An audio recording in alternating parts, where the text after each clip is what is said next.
नमस्कार दोस्तों, स्वागत है आप सभी का मेरे YouTube चैनल इंग्लिश है आसान पर। आज मैं आपके लिए लाया हूँ एक वीडियो जो कि बेस्ड है सिमिलर एंड कंफ्यूजिंग वर्ड्स पर, जो कि आपकी स्पीकिंग इम्प्रूव करने के लिए बहुत ज़्यादा हेल्पफुल हो सकती है। उससे पहले आप सभी को गांधी जयंती की ढेरों शुभकामनाएं। आशा करता हूँ कि आप गांधी जी के विचारों को जीवन में अपनाएंगे तथा दूसरों तक पहुँचाएंगे भी। तो चलिए इसी के साथ आज की वीडियो को शुरू करते हैं।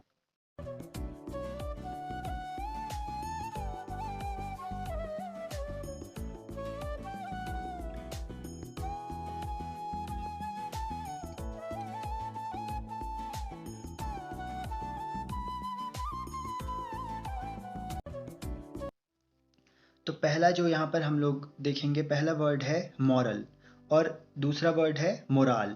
देखिए ये दोनों वर्ड जो हैं वो अगर आप प्रोनाउंस करेंगे तो दोनों वर्ड सेम लगेंगे, बट इनका जो मीनिंग होगा वो अलग होगा। तभी ये है सिमिलर एंड कंफ्यूजिंग वर्ड्स, यानी कि दिखेंगे वो सिमिलर लेकिन उनका जो मीनिंग होगा वो डिफरेंट होगा। तो आप भी ये गलती ना करें कि आप इनके मीनिंग में कंफ्यूज हो जाएं। तो पहला वर्ड है, देखिए, मॉरल। मॉरल का मतलब होता है आचार व्यवहार, जो हम नॉर्मली करते हैं, मतलब जो हमारा नॉर्मली आचार व्यवहार होता है दूसरों के प्रति, जो हमारे अंदर से इंस्टिंक्ट होता है कि हम दूसरों के प्रति किस तरीके का व्यवहार करते हैं, वो होता है मॉरल। तो इसका एग्जाम्पल से समझते हैं। देखिए, he is a man of good moral, यानी कि वह एक अच्छा व्यक्ति है, यानी वह दूसरों के साथ अच्छा रहता है, दूसरों के साथ अच्छा व्यवहार करता है, तो वो he is a man of good moral. वैसे ही मोराल है, मोराल का मतलब होता है मनोबल, यानी किसी इंसान के अंदर का जोश कह सकते हैं या उसका साहस कह सकते हैं। मोराल जो कि हमारे अंदर से आता है, हमारे अंदर से एक जो फीलिंग आती है उसे मोराल कहते हैं। इस एग्जाम्पल से समझते हैं, the morale of troops is very high, यानी जो हमारे सैन्य बल हैं, जो हमारे ट्रूप्स हैं, उनका मोराल बहुत ज़्यादा है। तो इस तरीके से हम लोग मॉरल और मोराल को कंफ्यूज ना हो कि ये दोनों सेम हैं, क्योंकि दोनों जो है वो लगते सिमिलर हैं लेकिन उनका मीनिंग अलग है। अब चलते हैं आगे। देखिए, अगला जो है वो है आर्टिसन और आर्टिस्ट। देखिए, अगर किसी को पता होगा कि आर्टिस्ट का मतलब क्या होता है और आप अगर उससे पूछेंगे कि बताइए आर्टिसन का मतलब क्या है, तो वो उसे आर्टिस्ट के साथ ही लिंक करने की कोशिश करेगा कि आर्टिस्ट का मतलब कलाकार होता है, तो आर्टिसन का मतलब भी उससे मिलता जुलता ही कुछ हो। पर देखा जाए तो इनका मीनिंग जो है वो बिल्कुल अलग है। अब देखिए वो है कैसे।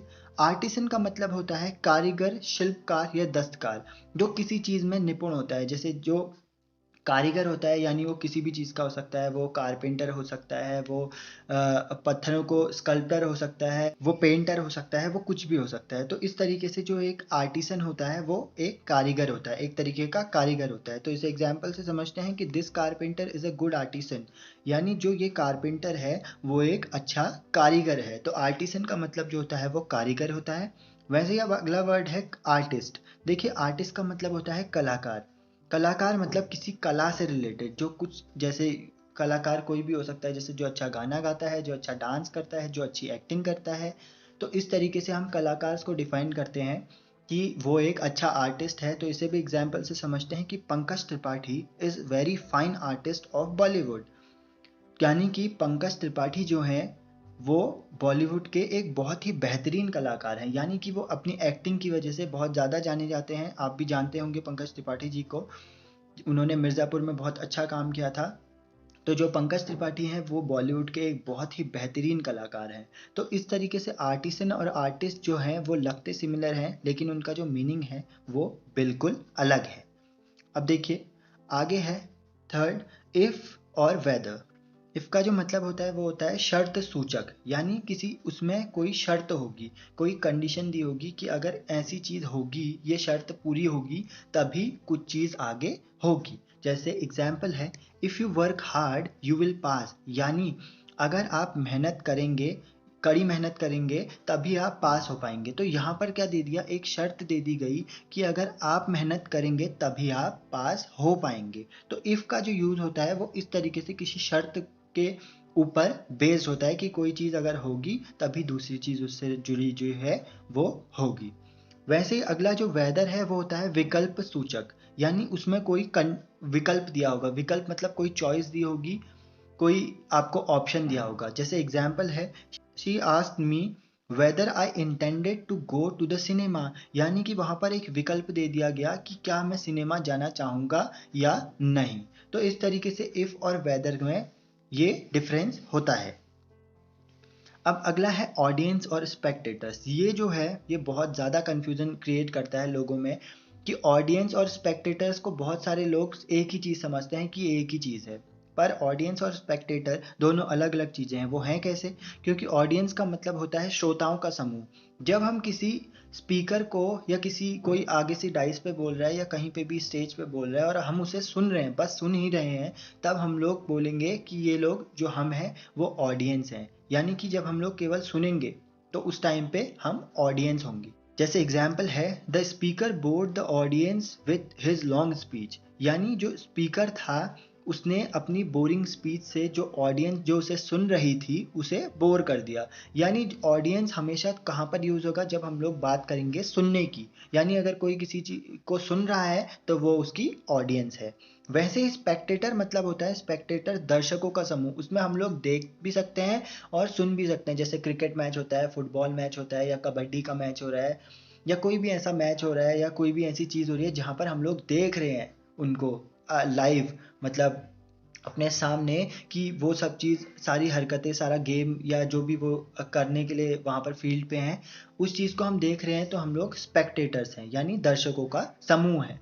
जैसे the slow hockey game board the spectators, यानी जो स्लो हॉकी गेम था उसने स्पेक्टेटर्स यानी जो दर्शक थे उन्हें बोर कर दिया। तो इस तरीके से ऑडियंस और स्पेक्टेटर्स का डिफरेंस होता है। अब अगला है एक्सेप्ट और एक्सेप्ट। यानी एक्सेप्ट मतलब होता है किसी चीज़ को स्वीकार करना, और एक्सेप्ट मतलब होता है उसे छोड़कर, किसी चीज़ को छोड़कर।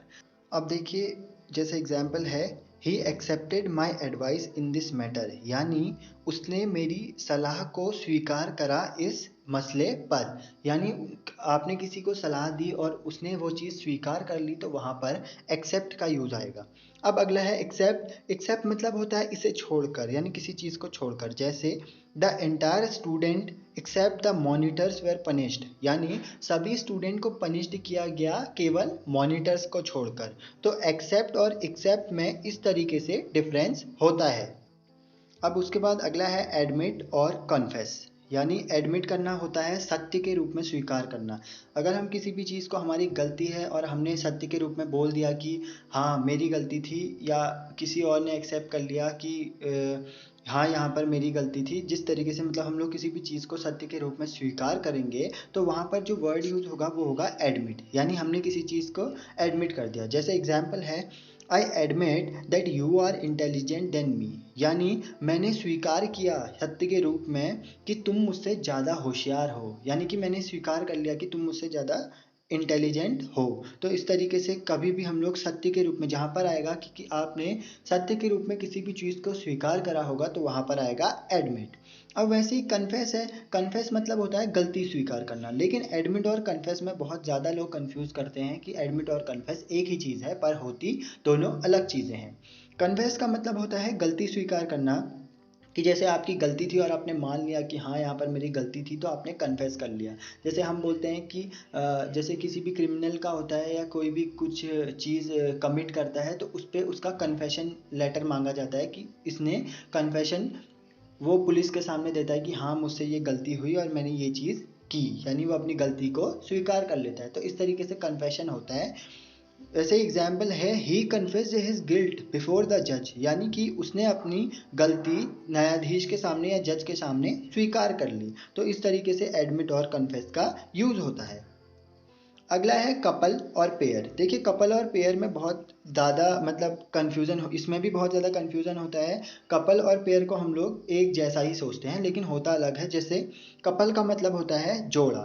जैसे two couples remained on the dance floor, यानी कि जोड़ा मतलब कि कोई भी दो चीज़ें हो सकती है, उनको हम लोगों ने एक साथ रख दिया तो उनका एक जोड़ा बन गया। लेकिन वो अलग अलग भी हो सकती हैं। जैसे एक मेल एक फीमेल है तो उसे कपल बोलते हैं। क्यों? क्योंकि वो दोनों अलग, एक मेल है एक फीमेल है लेकिन फिर भी वो दोनों साथ हैं तो वो कपल कहलाएंगे। वैसे एग्जाम्पल में समझा हमने कि 2 couples remained on the dance floor, यानी केवल 2 ही जोड़े बच गए डांस फ्लोर पर। जैसे बहुत सारे जोड़े नाच रहे तो हमने और 2 ही बचे तो हमने कहा कि 2 couples remained on the dance floor. वैसे ही है अगला पेयर। पेयर मतलब होता है एक जैसी चीज़ों का जोड़ा, यानी कि पेयर में वो क्या होगा कि जो 2 चीज़ें होंगी जिन दोनों का मतलब हमने साथ लिए जो 2 चीज़ें वो दोनों सेम चीज़ें होंगी। जैसे I have a new pair of shoes, यानी कि मेरे पास एक नई जूते की जोड़ी है। कैसे?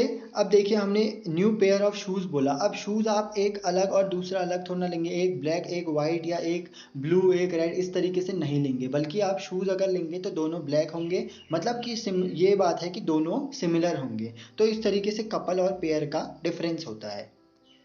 अगला है अमाउंट और नंबर। अमाउंट मतलब होता है ऐसी मात्रा जिसे एक एक करके नहीं गिना जा सकता, यानी कि बहुत बड़ी मात्रा होगी उस जिसको हम लोग तोड़ नहीं सकते, मतलब जिसको छोटी छोटी छोटे छोटे अमाउंट मतलब छोटी छोटी मात्राओं में डिवाइड करना मुश्किल है। जैसे a large amount of rice was delivered to the store house, मतलब कि बहुत ज़्यादा अमाउंट राइस का चावल का स्टोर हाउस में दिया गया या डिलीवर किया गया। तो इस तरीके से वो लार्ज अमाउंट ऑफ राइस बोलने का मतलब ये है कि बहुत ज़्यादा चावल था जिसे हम लोग डिवाइड नहीं कर पाए।